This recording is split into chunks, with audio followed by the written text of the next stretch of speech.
Donc on continue sur le long grid et on passe au nanopore. Donc je ne sais pas si tout le monde est familier avec nanopore, mais du coup ils ont une petite collection d'appareils, on va dire. Donc le MinION qui est vraiment le truc de base, moi je travaille dessus hein, parce qu'on n'est pas une plateforme de séquençage, loin de là. On n'arrive même pas à le qualifier d'équipement parce que l'appareil en tant que tel c'est 300 €, on va dire. Et puis après il y a un GridION qui correspond à 5 MinION finalement, et puis le ProMetION qui lui permet d'aller jusqu'à 48 flow cells en parallèle, donc pour des gros équipements. Il y a aussi une version mini qu'on peut adapter, un adaptateur qu'on peut mettre dans le MinION et qui permet pour le coup de générer vraiment un tout petit peu de données, et ce qui peut être, qui est 10 fois moins cher qu'une flow cell de MinION. Là on est à une flow cell, si on les achète à l'unité, on est autour de 800 €, là on est à 80 €. Alors après on a beaucoup moins de données, mais des fois c'est suffisant pour faire par exemple du CSS. Donc voilà, tout se passe ici dans la flow cell. Donc cette flow cell, dedans il y a des pores protéiques qui sont enchâssés. L'ADN passe sous forme simple brin dans les pores, et quand ça passe dans la membrane, il y a une déviation du courant électrique qui se crée, qui dépend du camère qui passe dans le pore. Et du coup, cette déviation du courant électrique, elle est interprétée par ce qu'on appelle du base calling, avec des logiciels qui évoluent tous les mois. Il y a un release du base caller tous les mois, et qui traduit donc ces variations de picoampères en fonction du temps, d'un phase 5 à un phase tu. Donc ça, c'était la technologie dont on a parlé tout à l'heure, Mathieu, c'était la R9.4. Et donc son gros défaut, en fait, c'était un problème d'indel, donc avec des décalages de cadre de lecture qui sont quand même très gênants, surtout dans ce qu'on appelle les homopolymères, donc quand vous avez plusieurs successions là, de la même base. Et ça, c'est parce que la vitesse de passage dans le pore n'était pas constante, donc quand vous avez un homopolymère, vous avez une sorte de plateau là, qu'on ne sait pas interpréter. Alors depuis, ils ont évolué, et donc ils ont sorti le R10.4, donc là où cette fois-ci il y a 2 têtes de lecture, on va dire, au niveau du pore, ce qui permet de s'affranchir de ces problèmes d'homopolymères. Et donc ils ont vraiment gagné en termes de qualité. Donc, alors moi j'ai fait quelques manips, mais je ne suis pas du tout allée voir en termes d'identité. Mais ça, c'est des données qui sont à la fois des données nanopore, mais qui ont été confortées par un collègue du Génoscope. Donc là, cette fois-ci, on tombe à des erreurs de 0,7%, donc on est à maintenant une qualité supérieure à Q20. Et puis même si on réussit à parier les rides, mais là, on perd beaucoup de rides hein, pour travailler dans ce mode duplex. Et là, tu infères le taux d'erreur par rapport au Q, c'est ça Taux d'erreur global. C'est en gros... mais c'est par rapport à la valeur, enfin la qualité estimée par le séquenceur. Oui. Ou tu as fait un alignement? Je pense qu'il a fait un alignement. D'accord. Je pense. Je ne suis pas allée dans ce niveau de détail, mais non, je pense pas que. Enfin, je pense qu'il a découplé du qualité donnée par nanopore, parce que c'est pas tout à fait la même qualité, c'est ça qui est minable. En fait, le truc, c'est que c'est évalué par rapport à la qualité, juste un aparté. Le séquenceur va te calibrer et te dire que ça, c'est une valeur de temps en erreur. Il te donne sa probabilité. Ça ne veut pas dire que c'est ça le taux d'erreur. Oui. C'est celle que lui, il estime. Donc, il faut faire attention à ce que le séquenceur juge en termes de qualité. Non, mais ça, c'est des données de Stéphane Engelen du Génoscope, et je pense qu'il a fait son vrai taux d'erreur. Donc voilà, on a maintenant vraiment atteint quand même une certaine maturité au niveau du nanopore. Et puis, ils ont changé aussi la chimie, puisqu'on était au départ sur des kits qui s'appelaient 10, maintenant 12, et même maintenant le 14. Donc il y a à la fois la techno des pores qui a évolué, il y a à la fois le base caller qui évolue en continu, et puis la chimie aussi de préparation des librairies qui évolue continuellement, donc un peu moins vite, mais qui évolue aussi. Et tu peux faire du multiplexage? Oui. Ouais. Alors ça, pareil, moi j'ai un collègue qui travaille sur complètement autre chose comme sujet. On avait lancé des projets de stockage d'informations sur ADN, là, à l'INRIA. Et là, il a des données assez intéressantes, parce que du coup, il a plein de petits fragments, parce qu'on ne synthétise pas des très très gros morceaux, sur lesquels il a vraiment des données où on sait exactement ce qu'on attend, puisqu'on a généré nous-mêmes les brins. Et il a pas mal de données de démultiplexage où il voit quand même qu'il y a certaines erreurs en termes de démultiplexage, d'adressage des séquences, quoi. Donc il faut qu'on creuse tout ça. Donc on peut faire de l'assemblage de génome, hein, puisque c'est du long read, donc c'est très pratique. Donc soit plutôt sur des isolats bactériens, soit sur de la métagénomique. Après, nous, c'est pas l'approche pour l'instant qu'on a privilégiée, parce qu'on a fait quelques essais d'assemblage, notamment métagénomique, et que ce soit quand même le taux d'erreur ou surtout la couverture des différents génomes, on n'arrive pas à reconstruire des génomes intéressants. Parce que le but de l'équipe dans laquelle je suis, INRIA, et puis Numécan, qui n'est pas une plateforme de séquençage, c'est de faire des méthodes quand même pas trop chères et assez rapides. Donc on n'a pas envie de se lancer là-dedans. Donc du coup, on a utilisé des choses... donc on peut faire aussi de l'assignation taxonomique, donc classiquement tous les logiciels qui sont basés sur de l'alignement, et puis on en a déjà parlé, mais tous les logiciels qui sont basés sur des occurrences de camères, donc avec un certain nombre de logiciels. Et nous, donc, pour faire de la métagénomique, on s'est basé à la fois sur un logiciel qu'on avait développé dans le cadre d'une thèse là, en INRIA, INRAE, qui a été soutenue en 2001, et puis en 2001, ouais. Et puis on a utilisé le logiciel Kraken 2 parce que pour le coup, nous, il marche assez bien et c'est assez rapide.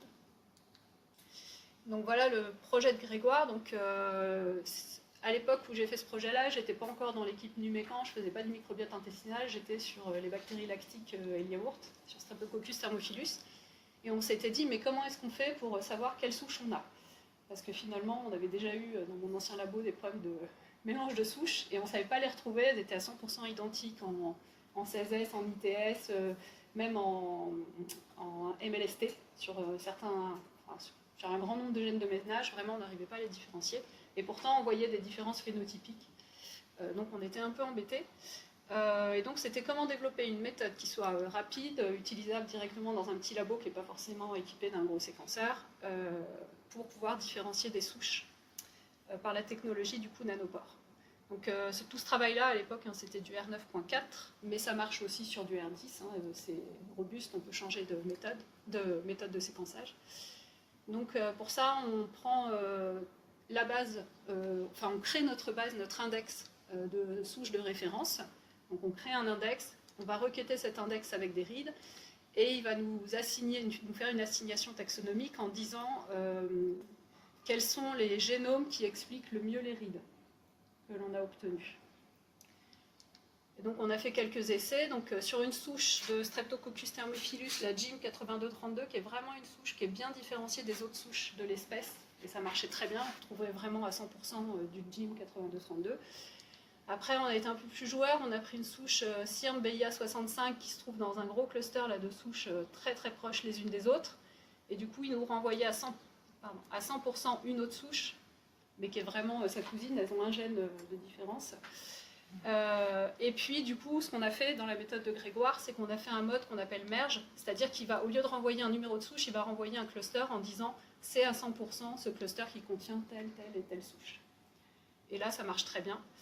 Et puis, on a fait pareil avec des mélanges de souches. Donc, cette fois-ci, on a mis 6 souches en mélange, avec des souches qui sont très proches ou des souches qui sont un peu plus différenciées. Et là, il nous renvoie, donc au niveau nom de souche, c'est pas forcément très bon, puisqu'il manque des souches. Mais par contre, si on lui demande de faire une option merge, il nous renvoie bien les 2 clusters qui contenaient toutes nos souches. Et avec des pourcentages qui traduisent bien ce qu'on avait mis dans le mélange. Et puis on a essayé aussi avec des souches de Lactobacillus delbrueckii et des Streptococcus pyogenes, et à chaque fois, avec le mode merge, on trouve tout à fait ce qu'on avait mis. Donc on a bien une identification de nos souches. Donc après, quand je suis arrivée chez Numécan, on s'est dit qu'on allait essayer de voir ce qu'on pouvait faire avec du nanopore et du métagénome. Donc ça, on l'a pris dans un projet Holopig, enfin le projet Holopig, justement porté par Genfis et Numécan.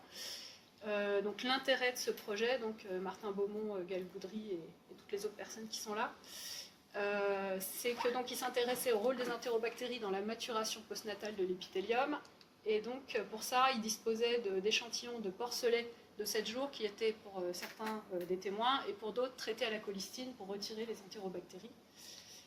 Donc on disposait d'échantillons de colons, donc contrôle colistine, sur lesquels ils avaient déjà eux des données de 16S, des données d'RMN et de spectro de masse pour de la métabolomique. Et puis ils avaient récupéré aussi des cellules épithéliales pour aller voir l'expression de gènes et des modifications épigénétiques. Donc des échantillons qui étaient vraiment bien caractérisés. On imaginait aussi qu'un microbiote jeune était peut-être plus simple. Plus entérobactérien. Voilà. Et puis eux, ce qui les intéressait, c'était les entérobactéries et la primocolonisation. Donc de toute façon, c'était ça sur cet échantillon. Mais dans le choix de valider un peu nanopore sur du métagénome, on s'était dit peut-être que des nouveau-nés, c'est pas mal. Et donc on a rajouté du séquençage nanopore, alors pas de tous les échantillons comme tu as fait en pack bio, parce qu'on n'a pas les mêmes moyens. Que c'est moi qui ai fait avec mes petits sous de projet qui ne sont pas du tout les mêmes que les tiens des séquençages. Et puis après, du coup, on s'est dit qu'on allait utiliser le logiciel justement Ori qu'on avait développé dans l'équipe. Et donc ça, c'est le pipeline BioInfo. Et donc on est obligé du coup de faire une première étape, un premier tri par Kraken 2, puisque notre outil à nous, il faut vraiment aller faire une base plutôt par genre ou espèce, où on met difficilement plus de... Je crois qu'on l'a fait tourner au maximum avec peut-être 1600 génomes ou quelque chose comme ça, notre index fait maison. C'était pas encore complètement optimisé. Donc voilà, on a fait un premier tri, ce qui nous a permis de trier les paquets de rides par genre au niveau de Kraken 2, et puis après d'essayer de faire des identifications de souches. Alors c'est pas forcément des identifications de souches, mais c'est trouver quel est le combo de génome qui va pouvoir expliquer les rides, et donc représenter finalement un peu la réalité de ce qu'on a au niveau des génomes. Donc voilà, séquençage nanopore, l'acquisition des données, le base caller du PI, un premier tri donc, des FASTQ par Kraken 2 pour aller à l'identification genre-espèce. Et donc voilà ce qu'on obtenait avec Kraken 2. Donc nous, on a pris un seuil complètement arbitraire de 0,5% d'abondance. C'était pas... en fait, c'était pour se dire combien de génomes on a envie de traiter. Et on trouvait que c'était pas mal parce que ça nous faisait entre 25 et 30 espèces et puis un peu moins de 40 génomes différents. Donc pour une stagiaire de M2, c'était pas mal. Et donc on voit bien dans les échantillons de contrôle, et puis l'avantage aussi de ce 0,5% d'abondance finalement, c'est qu'on éliminait aussi les Escherichia coli dans la colicine, parce qu'on en voyait quand même. Alors on ne sait pas si vraiment il en reste beaucoup, parce que c'est possible que l'antibiotique n'ait pas été total, ou est-ce que aussi on a eu des problèmes de démultiplexage. Ça c'est possible aussi. Donc voilà, et donc on s'est intéressé une première année à un échantillon témoin. On n'avait fait qu'un seul séquençage la première année d'un seul échantillon sur une flow cell. Du coup c'était du R9.4, et puis l'année d'après on a refait tous ces autres échantillons, donc 10 échantillons supplémentaires, où là on était sur du R10.4. Bon, pour revenir sur le côté pratico-pratique, dans l'échantillon 34, vous n'avez pas essayé de résoudre les souches? Parce que tu peux servir une souche qui est résistante à la colistine. Hein.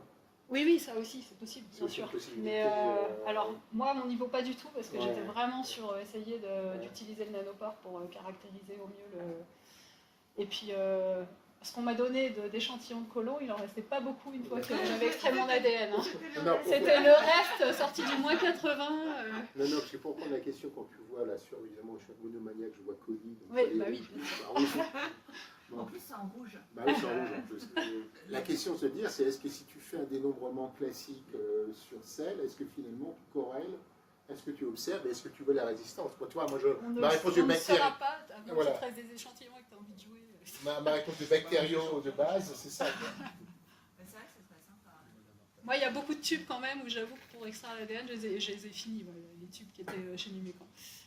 On n'avait pas des gros stocks. Oui, et puis en plus, c'est congelé. Non, mais je pense que tu as eu. Il y a encore un échantillon de bactéries chez nous, je pense. Certainement. Si vraiment vous voulez. Bah, oui. Je pense pas qu'il t'ait envoyé. Après, moi, dans mon petit emploi du temps, là, ça rentrera pas d'aller faire des réisolements, mais on peut effectivement se poser la question. Et du coup, voilà, on a utilisé, alors sur tous les genres, hein, toutes les genres espèces là, qui sont présentés ici, on a utilisé Ori en faisant pour chaque genre espèce un index spécifique. Et donc on a tout requêté, mais là, pour faire court, j'ai juste repris les résultats des Escherichia coli.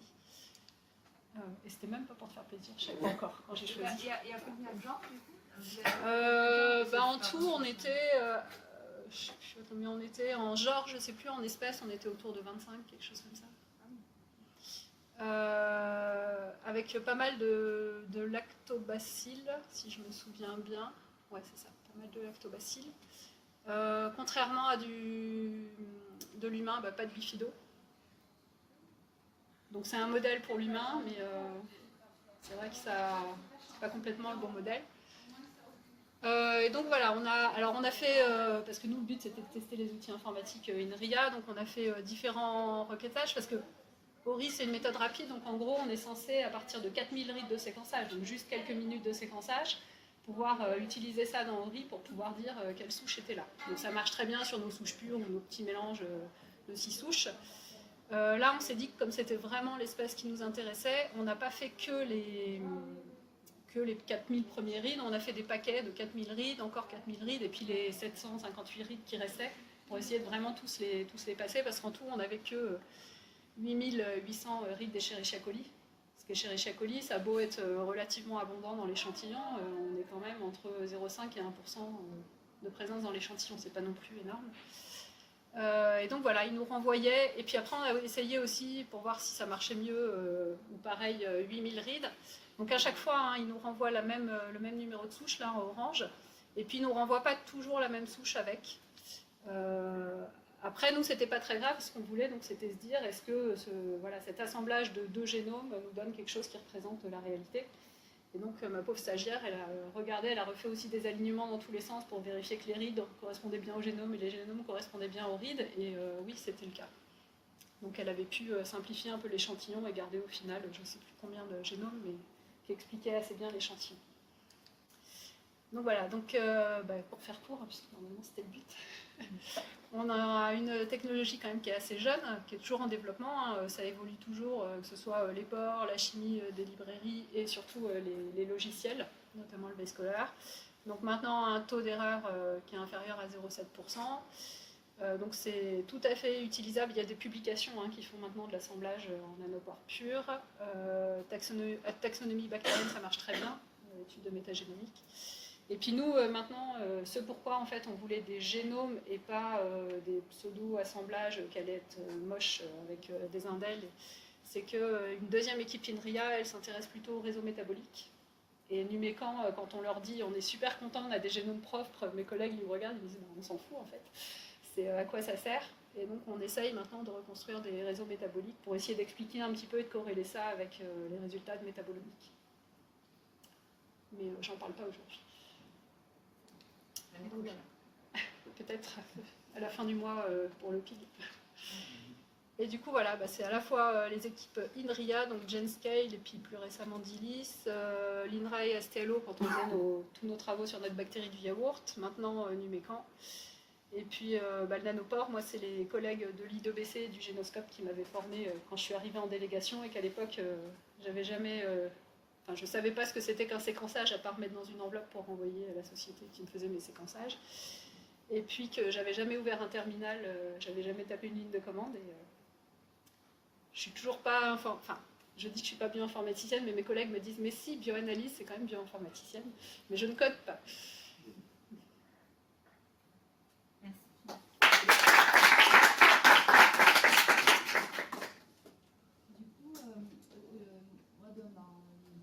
Retour que j'avais là sur le Minialien, c'est qu'au-delà de la portabilité du dispositif qui est génial, au niveau de l'infrastructure informatique qu'il faut pour notamment faire le base calling et même un peu le traitement des données brutes, on va dire, ça ne marche pas forcément sur faut des GPU. Ils le vendent pour le mettre sur n'importe quel PC, mais finalement, en fait, si tu veux ça reste assez lourd quand même. Alors il y a différents modes de base calling. Tu as du rapide, mais qui ne te donne pas une super qualité, ça on l'a vraiment testé.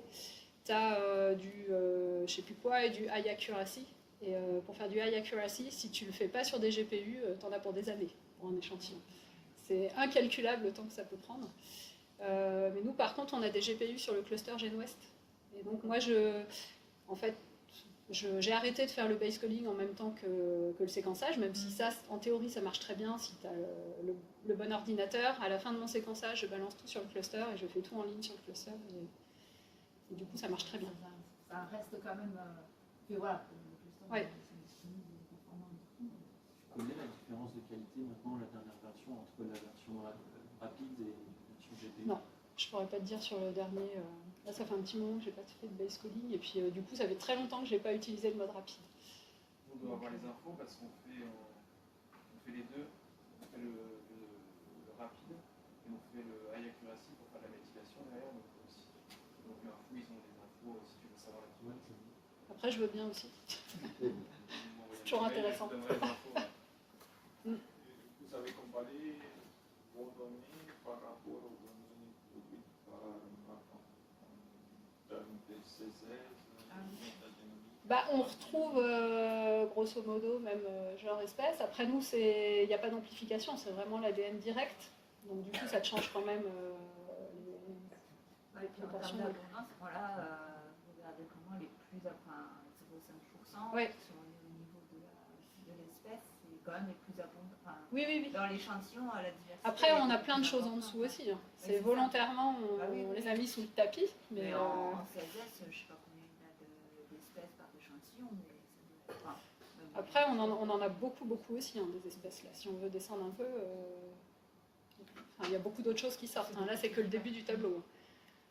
Moi, après, j'ai une question pratico-pratique, mais tous ceux qui ont utilisé récemment le séquençage brun long, que ce soit du pack bio ou de Manayan, pour vous, quelle est la meilleure technologie pour faire du plasmidome directement dans plasmidome, avec derrière moi les petites idées d'antibiorésistance, mais pour faire du plasmidome. En tout cas, moi, j'avais fait à l'époque où on a fait la thèse de Grégoire sur Streptococcus thermophilus, il n'y avait pas beaucoup de souches quand même. Il y avait, je ne sais plus, entre 20 et 30 génomes complets dans les bases de données.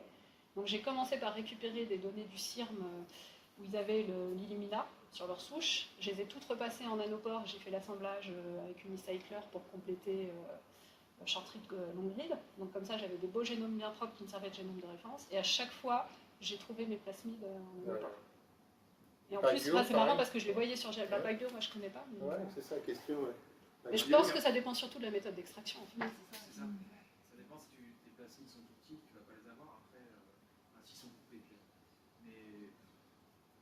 Non, parce que globalement, ces plasmides, c'est vraiment un enjeu. Je dirais, alors après, médical, oui, mais globalement, si tu parles d'antibiorésistance, si tu parles de suivi, tu es de plus en plus à... Si tu avais des approches directes pour regarder les éléments génétiquement mobiles, type plasmide conjugatif de résistance, c'est finalement une réponse qu'on a plus besoin, finalement, de savoir comment un plasmide passe de Klebsiella à coli et tout, que de dire j'ai ma Klebsiella avec mon plasmide et tout.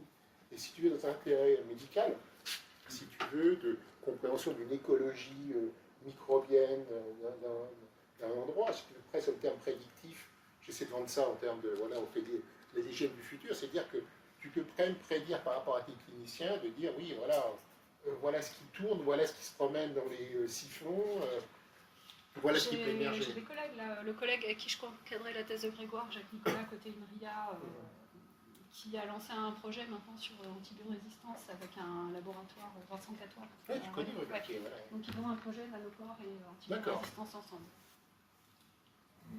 Très bien. Bon, merci. Merci.